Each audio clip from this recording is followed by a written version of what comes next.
Just ahead on CTV News. The winter storm that Prince George's County was preparing for didn't actually come. I'm Katara Jones. I'll have all those details coming up on CTV News. And snowfall causes PGCPS to utilize virtual learning. Did your student make it through the day? Plus, making travel plans? Find out how partial government shutdown will affect global entry. These stories and more on CTV News, starting now.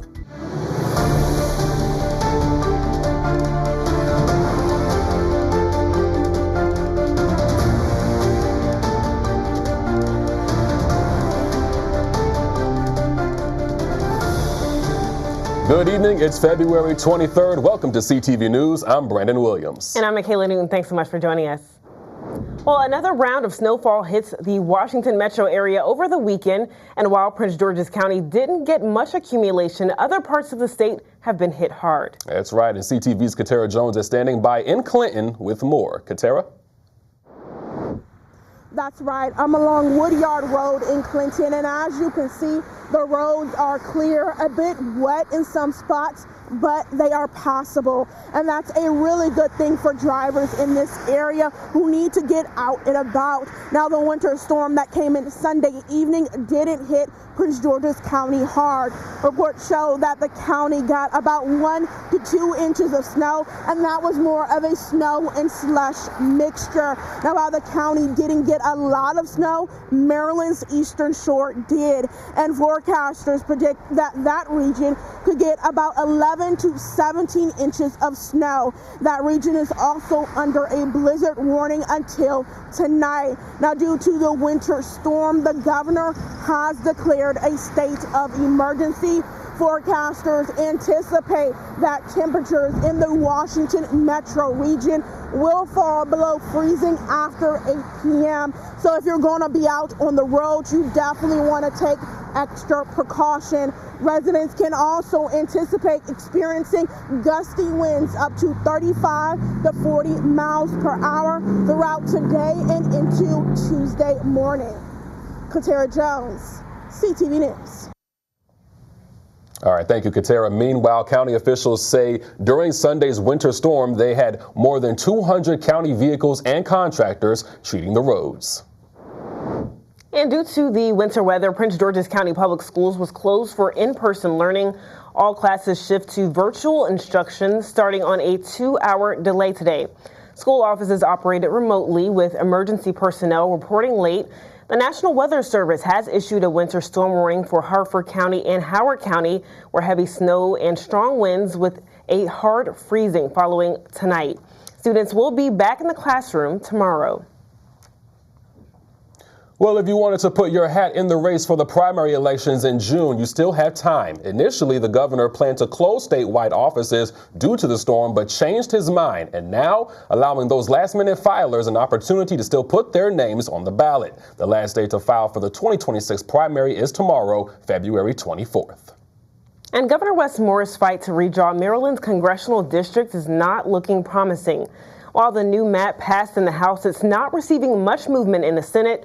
Plus, Senate President Bill Ferguson has been a vocal opponent of mid-cycle redistricting, saying the push to eliminate Maryland's only Republican majority district could lead to legal scrutiny. With Tuesday being the deadline to file for the midterms, Ferguson believes the window has closed for this year. The governor all along says he wanted the measure to go for a vote in the Senate.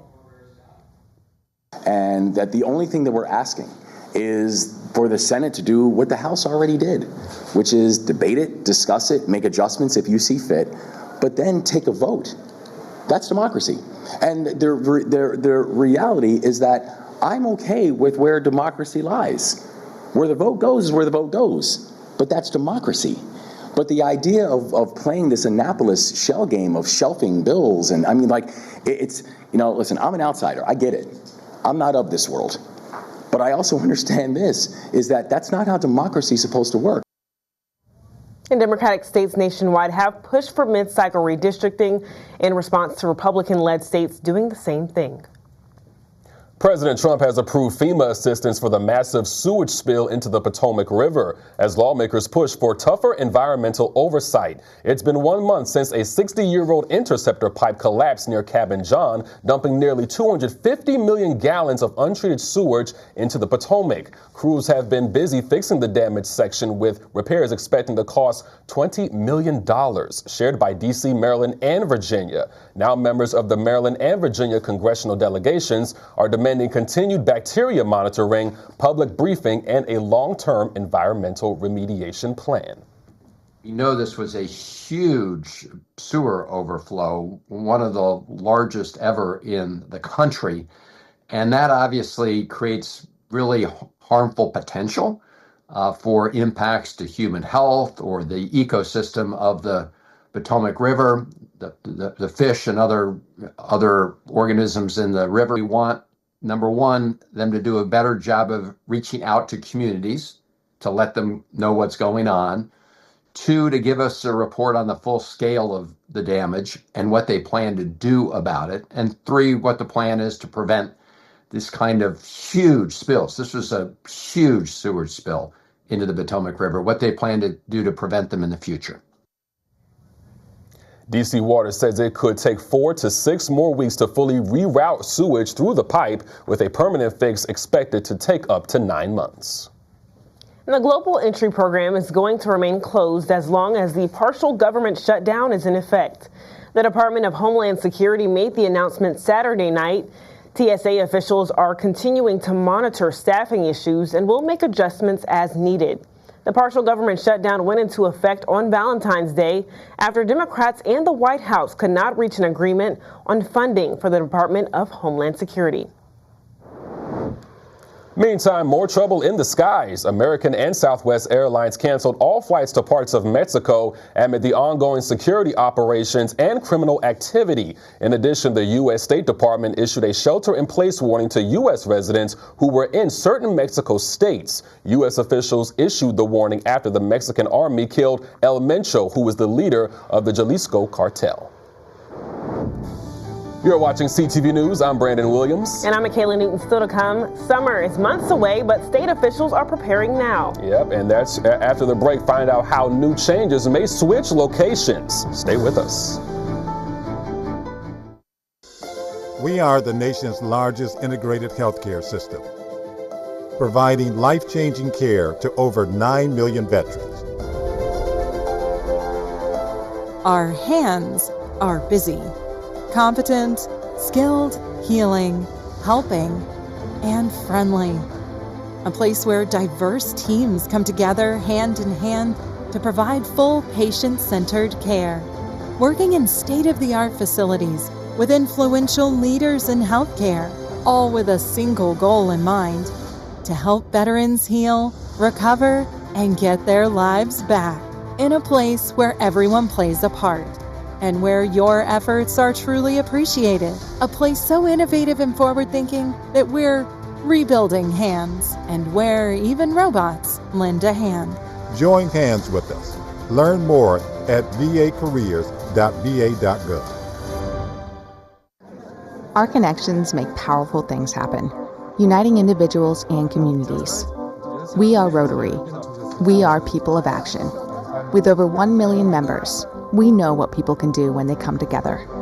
Around the world, generations of leaders build new friendships and solve problems, turning great ideas into reality.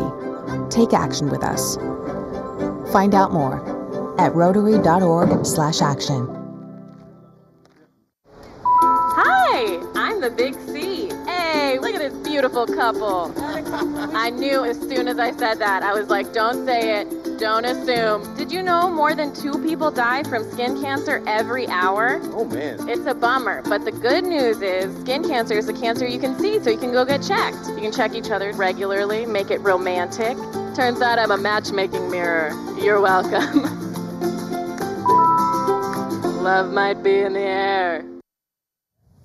Welcome back. A former University of Maryland College Park police officer has been stripped of his police powers after being accused of sexual misconduct involving a student. According to the Baltimore Banner, court records say Phillip Meadows allegedly met the student online and later violated her boundaries, even confronting her while armed and in uniform. While a disciplinary board dismissed earlier charges on procedural grounds, the state's Police Standards Commission revoked his certification last month. He's now appealing that decision with a hearing scheduled for early March. 2 suspects are now in custody for participating in illegal car rally meetups over the weekend. The Maryland Car Rally Task Force arrested the driver on your screen, 19-year-old Josel Sanabria, and a 17-year-old passenger of a black Dodge Charger. They were arrested in Camp Springs during the dismantling of multiple car rallies taking place Saturday night into Sunday morning. Several other meetups were stopped throughout Prince George's and Montgomery counties. 2 Bowie men are being held in Allegheny County Detention Center after police found a homemade bomb. Maryland state troopers were called to a Cumberland home last week for a firearms complaint. Darnell Levy Jr. and Paul Baylor III have been charged with multiple firearm charges. Police conducted a search warrant at the house and seized 5 ghost guns and more than 600 rounds of ammunition. The homemade bomb found inside of the kitchen was rendered safe and removed without incident. And a new crackdown on beach rules might be coming in preparation for the summer. Ocean City leaders are weighing a 9-member task force that will patrol the beach and issue fines for things like oversized tents, alcohol, and excessive noise. If approved, the enforcement team would roll out in summer of 2026 as the resort town looks to balance a fun beach atmosphere with growing concerns about crowd control and public safety in Ocean City. And check your freezers. Rosina Food Products Incorporated is recalling approximately 940 pounds of ready-to-eat frozen meatball products. The exact bag under the recall is the 32-ounce family-size bag with the best buy date of October 30th of this year. According to the Food Safety and Inspection Service, the product may be contaminated with foreign materials, specifically metal. The affected products have a 15-month shelf life and were shipped to Aldi supermarket locations nationwide. Over the weekend, Prince George's County Councilwoman Crystal Oriata hosted a mommy meetup. The event took place at the Hillcrest Heights Community Center over in Oxon Hill for single moms all over the county, giving them a chance to enjoy some self-care, networking with other mothers, and to do something just for themselves for a change. Some moms shared that these types of events are critical for building community and keeping balance. It feels good because my son plays football, my daughter is a cheerleader, so it's very active with going into their practices and things and performances. So it feels good to be able to have something like this where I can just let my hair down and interact with adults. Even though I love my babies, but being able to interact with adults and then of course moms is really good for me. I've just now went back to work full time, so now having 2 demanding jobs, being a mom and also going back to work, this is a nice de-stressor from work and just life in general. And if you would like to learn more information on future Mommy Meetup events, visit mothersfirstinitiative.com. Still to come on CTV News, 2 organizations are merging to help provide disability services in the state. Find out why it was needed and other tips after the break. We'll be right back.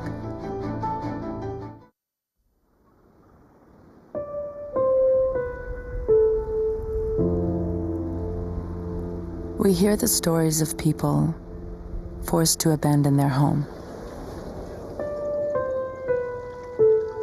The stories of people whose dreams have been swept away, or their lives left hanging by a thread.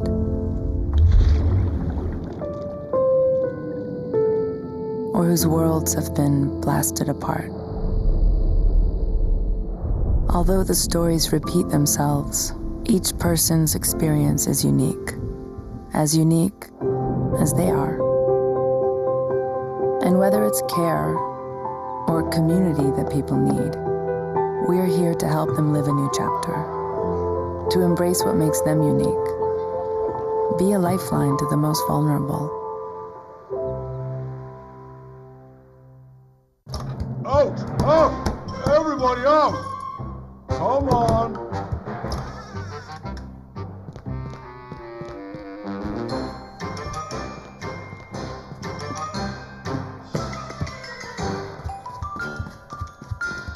Good job. Under 2 minutes. Keep your loved ones safe from home fires. Practice a 2-minute drill until it's part of your routine. And test your smoke alarms monthly. In America, millions of families are facing hunger. After rent and power, I can get groceries. It's sad to say food comes last. Anna from Texas.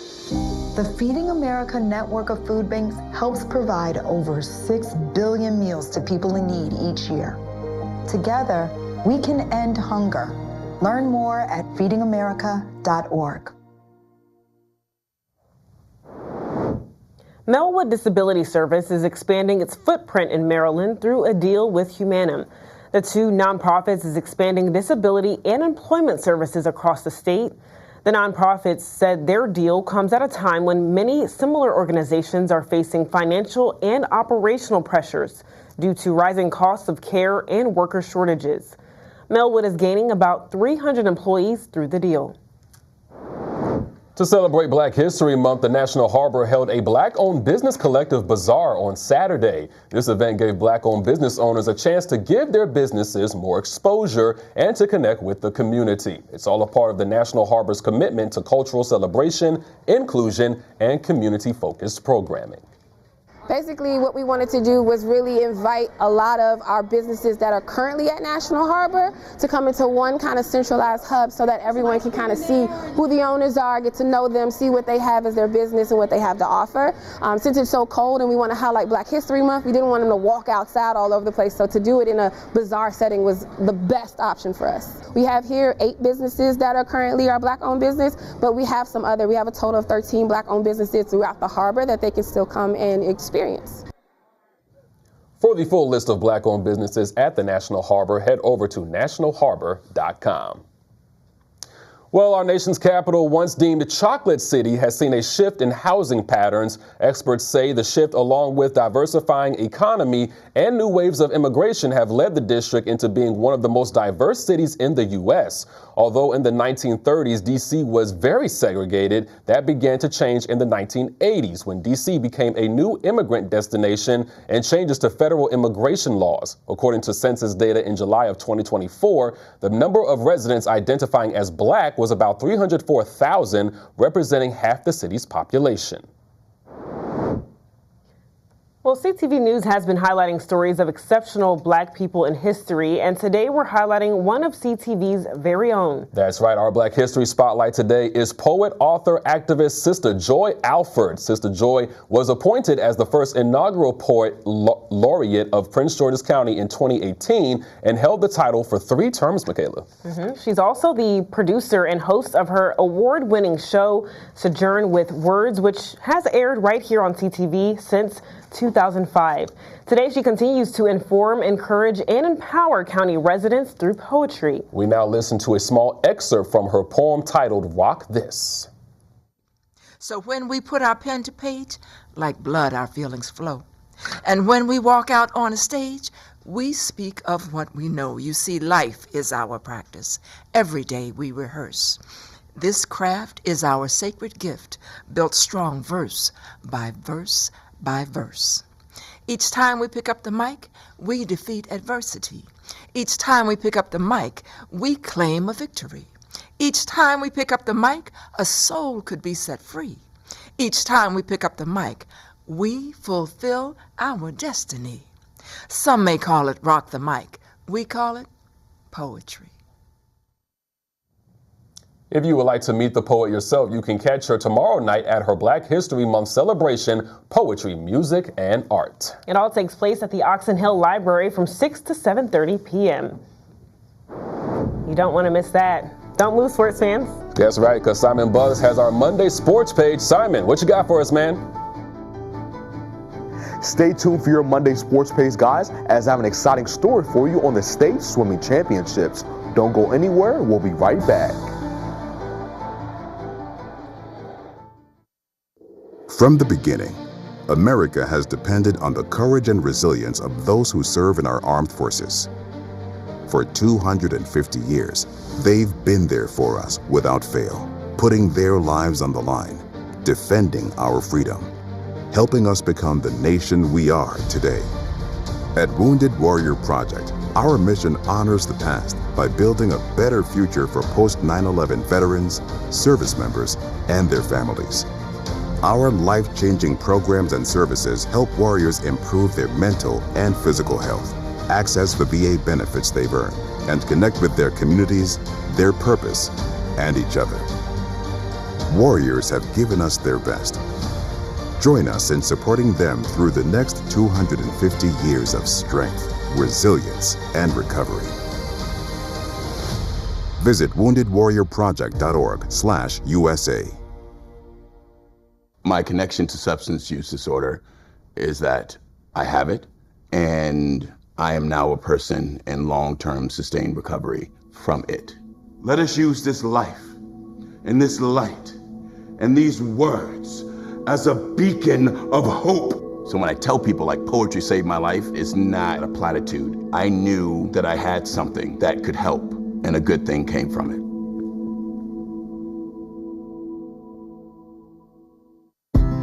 You can't buy a best friend. You can love them, pet them, care for them, whether they want you to or not. You can take a picture, you can jump, yell, you can fly to the moon, travel the world, or just stay in bed.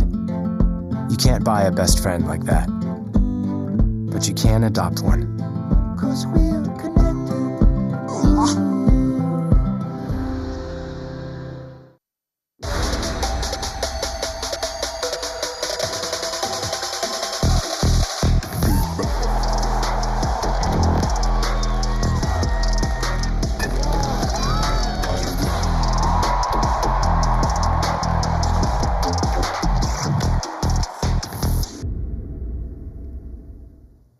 Hey there, sports fan, it's time for your favorite segment. And for our first story, I have some more news from the swimming pool, as I have an inside look for you all on one of the most highly anticipated events for high school sports. The Epley Recreation Center over at the University of Maryland was packed this past Saturday as the state swimming championships took place there. From Anne Arundel County to Prince George's, swimmers from all over the state competed in multiple events to try and earn the title of state champion. And I talked to some swimmers from right here in Prince George's County about what they worked on in preparation for this exciting day. Wednesday, I only swam breaststroke for like the entirety of practice, sprints, kick work, pull work. Tuesday, Thursday, I went to the gym, and Monday was like my real mental like recovery day because we didn't have school Monday. So I used that day to really think about how I'm gonna attack the rest of the week to prepare for today.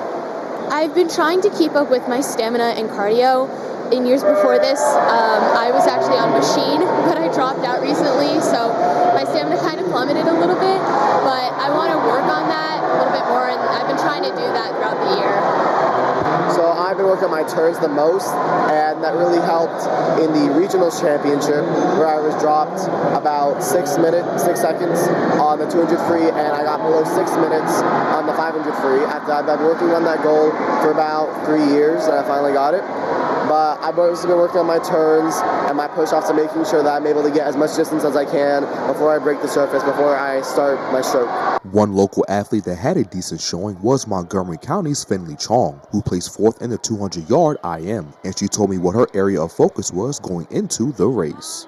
I think that I was just mostly working on the race plan, so not going out too fast in the first 50 and then trying to prioritize certain parts of the race instead of the other ones so I could drop time.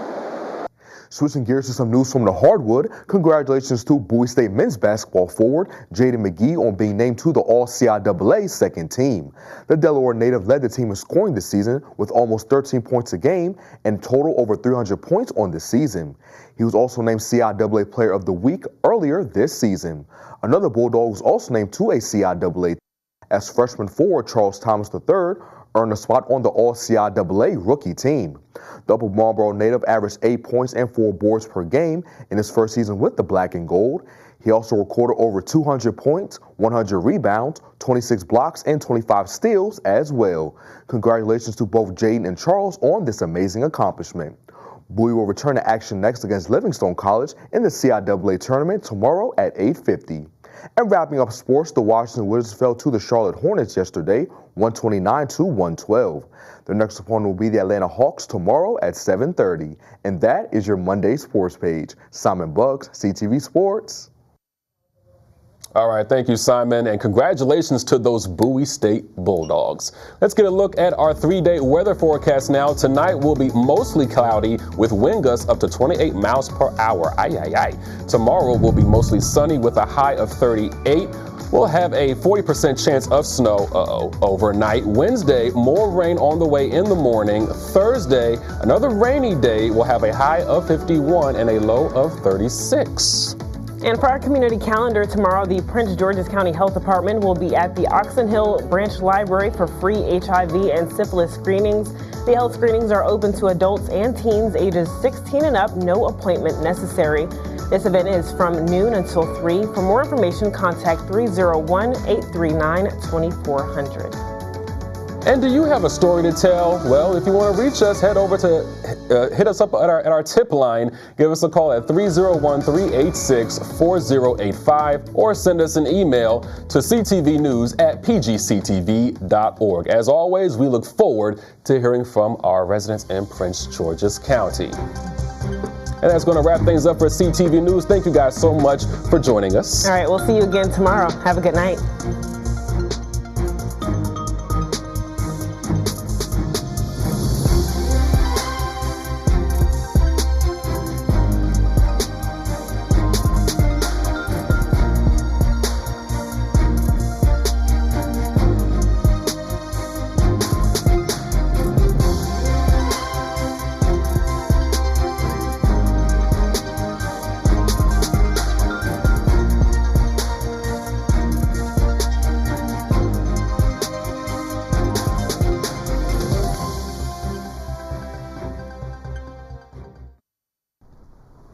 Substance use disorder and addiction is so isolating. And so, as a Black woman in recovery, hope must be loud. The moment I chose hope was when I couldn't look myself in the mirror anymore. I did not recognize myself. Absolutely. So I'm so proud because I did not think I was gonna make it. And now, you know, I get to call my mom and say I love her. I get to teach my son how to say, Mama, I love you. Yeah. So for me, hope in this moment, it is the thread that lets you know that no matter what happens, you will be okay.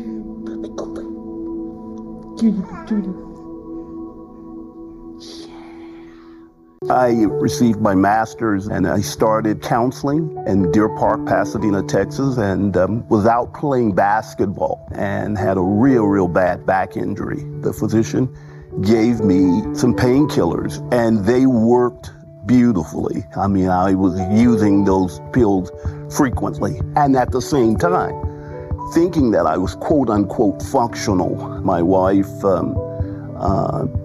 starts saying to me, look, Robert, the pills are destroying our family.